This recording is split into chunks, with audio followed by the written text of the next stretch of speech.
My attentive girl, pay no attention to those who scorn the flesh or material possessions.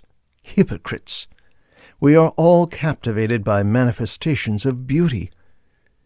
It is one thing to distinguish between the origin and the manifestation, and another thing entirely to despise objects. Things can take the form of lovely archetypes, and that is our generous gift to the material. Upon seeing our works fixed in sound, stone, or paint, we feel stimulated to create more. You will find your own paradigms of beauty in your land and in your time, but you will notice a common element in all of them. They transmit experience. Works move us when we put ourselves in the shoes of their creators. The sensation is unmistakable, and no matter how modest that experience may be, its value transcends time and flesh. We believe we have found something beautiful when the Creator synthesizes something for us that we could already intuit, but had not yet found a way of expressing.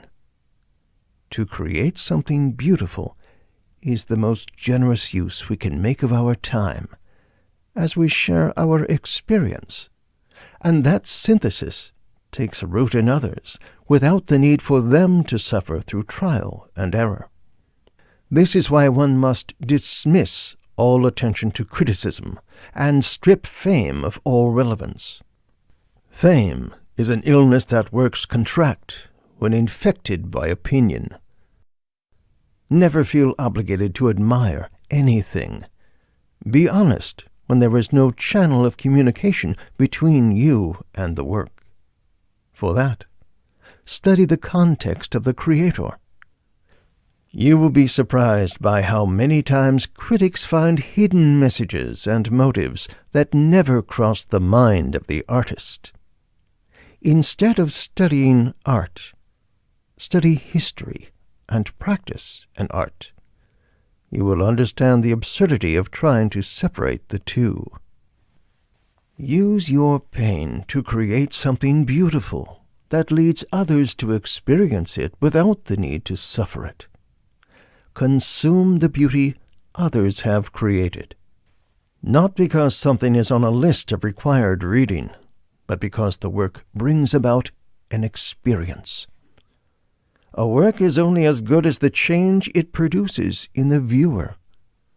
The architect who makes us think about light, the musician who rediscovers the value of pain, the playwright who pieces together a dilemma. All of these contribute to that feeling of wanting to take our place alongside those who share our hopes and fears. Observe the powerful bond between two people who are moved by the same work. Beauty is fleeting, and this is healthy. Once we have assimilated an experience, we are no longer moved by the same stimuli. Thus we move on to other forms of art that bring us new impressions, rather than continuing to dance circles around what we have already absorbed. Sarcasm is an unmistakable symptom of stagnation. No one is wise enough to be bored by everything. The world is so inexhaustible and unattainable that it represents an eternal source of entertainment. There is always something that can move us. Seek new beauty, expose yourself to it, and experience it. It is the legacy left by past generations who suffered to create it. Do not become bogged down by pragmatics.